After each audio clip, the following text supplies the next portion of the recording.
as someone who's been arrested a lot of times, doing those things is in its own way cathartic. It's the way that I know how to, more so for an execution, I think, than any other thing, that I can say, I am not a part of this.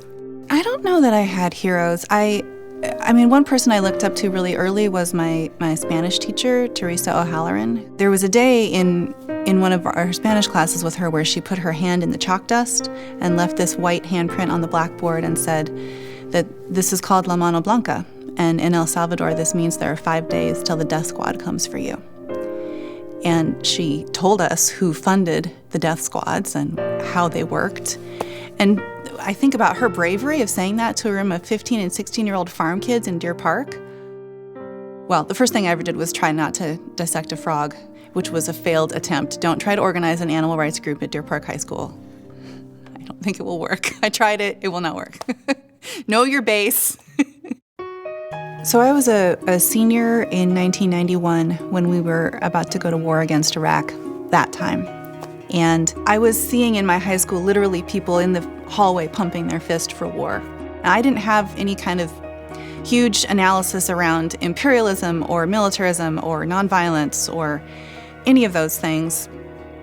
I just thought that the question of whether we go to war is serious enough that it deserves some critical thinking and it deserves some serious engagement, and it shouldn't be this sort of rah-rah, go team approach to a situation where people are going to die. So there was no Google, of course, in 1991, and so I looked up peace in the phone book, and there was the Peace and Justice Action League.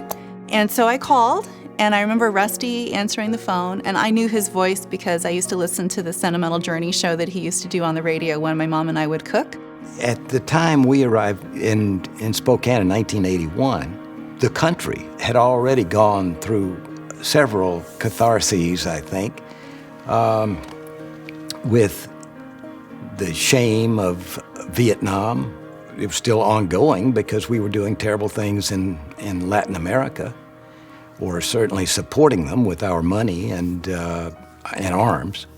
There were people who just knew this wasn't right, and they didn't have a place to go. I'd been here about a year working on my own with the Fellowship of Reconciliation. Really unbeknownst to me, Frank Costello and a guy named Jim Daigle, who was a student at Gonzaga, and Dave Lee, another Jesuit at Gonzaga, had been working to fund and open the Spokane Peace and Justice Center. And to my personal great good fortune, I was invited to move my sort of one-person FOR operation from where it was into the Peace and Justice Center, probably the best thing that happened to me at that point in my life. One focus of the anti-war effort after the war ended was a weapon system called the B-1 bomber. The campaign against it was, we're already armed to the teeth and beyond. We don't need this bomber, and if the funds spent on this bomber were spent otherwise, look what we could address and cure in terms of social ills, both in the United States and around the world. And so that became, the anti-Vietnam War activity was just ending as the war ended when all of this started at the Spokane Peace and Justice Center, and the anti-war, anti-militarism, pro-good ideas efforts continued with initially the focus on the B-1 bomber. Basically, when Nancy and I got into it, it was just something that we were excited about and we wanted to be a part of. Kathleen was a great influence because she had background and she knew the history of peacemakers in this country. So it was very good for me to learn from her. So that's part of the confluence there. An opportunity came up and I became involved and started working for the then Peace and Justice Center with Nick Kassebaum in 1985. We had worked to bring Daniel Berrigan here shortly after I started that job and had a weekend retreat with him. I was predisposed to the idea of civil disobedience, but after that workshop with with Berrigan, I became more convinced than ever that this was something I needed to do, because I could no longer say no without saying no with my body. And we're building a movement that is supporting new and emerging leaders. We just graduated our 5th class of young activist leaders last month. We're in the process of inviting more young leaders onto our steering committee so that our leadership truly is an intergenerational leadership body. What I loved about it is that when you learn history in school, unless you're learning it at a really deep level and focusing on movements, social movements are kind of treated as magic or coincidence when history's taught. The civil rights movement being the one people learn about kind of just focuses on a couple characters. It focuses on King, it focuses on Rosa Parks. A lot of people got upset and then things changed. And that's an oversimplification at best. So what I really liked about Yelp is that we got to dig into all the thousands of people who were, mimeographing flyers and going doorbelling and cooking food for all the people and doing childcare and really learning what organizing is.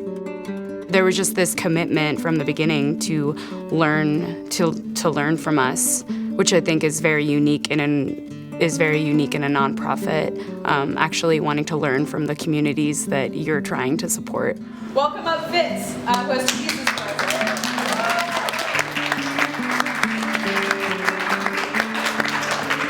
I would like to formally thank everybody who brought gluten-free food, and I really hope I don't just burp very loudly in the middle of performing. But yeah, it's a really incredible feeling to have a room full of people who maybe don't look like you at all, but just have this moment of we get you, we see you.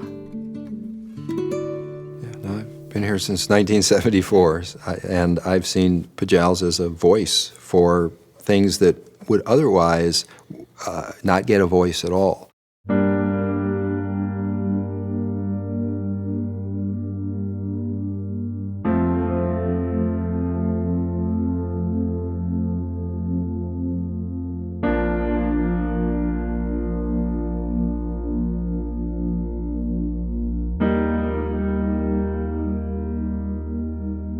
It was a goal of mine when I got to the Senate to bring it to a vote in the Senate. I thought it might not pass, but at least people should have to go on record whether or not they wanted to stand behind this discriminatory policy or remove it from the books in the state of Washington. And the fact that it had been upheld by a vote of the people in Spokane was great, because I was able to say to some legislators who wanted to vote to ban discrimination based on sexual orientation, but were nervous about the political consequences, I was able to say, look, the people upheld it in Spokane. My sense was that activism, such as done by Pajals, plays a really significant role, because the center of public opinion shifts because people get out there and win people over and educate them and raise awareness. That is the piece that Pajals plays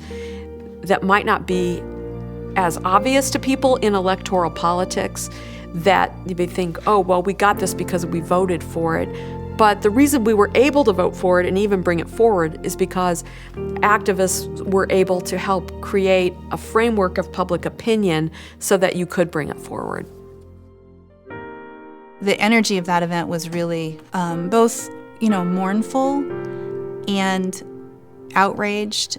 And I think it matters in those moments that we come together and see each other. Not, we can come together on social media by liking each other's posts and so forth, but to see each other in person really does matter. So it was a really important event for our community, for that moment to be together and to say, yes, Black Lives Matter, and in Spokane, we're going to say that loud and clear, 400 of us together, Black Lives Matter.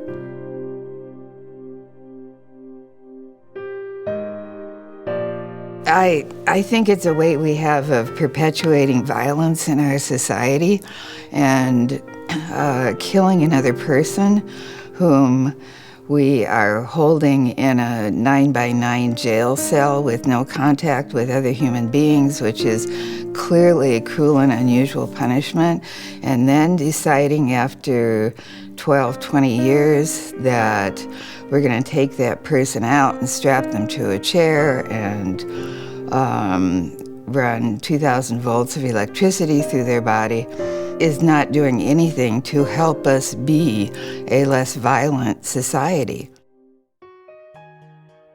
You know, honestly, I don't remember how we learned about Mitchell and Jessen being in Spokane, but we knew fairly early on and realized right away that, of course, we needed to protest this, not only because we felt the personal need to say that this is a human rights abuse, which no one should be allowed to make, but also just to make that visible to the Spokane community, because it wasn't well known. I remember walking downtown on my birthday, December 15th, and there in front of River Park Square was a line of Pajals, marchers and protesters with signs and material calling attention to the fact that Spokane is part of that story, that the two principal architects of the program that became the torture program for the CIA took birth here in Spokane, two psychologists. It's a grim story, but I felt beauty in that. I felt whole. I felt like I'm really proud to live in a town with this organization and these people who will take to the street and represent a consciousness that I share and an outrage that I share.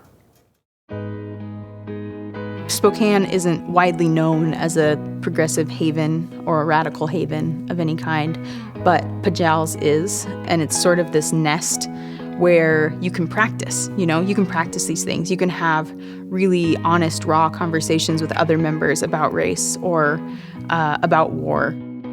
I hate to think what Spokane would be like without Pajals. There's so many influences in Spokane that would just make it another town with a military base, which only cared about its economy and its taxes and its, lilac parade. There's a lot of civic infrastructure for that.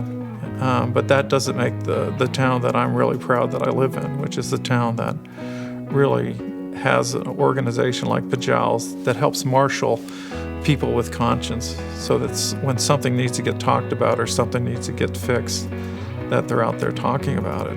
Pajals' presence, its voice, its activities, large and small, are as important today as ever because there are louder, richer, more powerful voices urging very bad things, particularly in this day and age.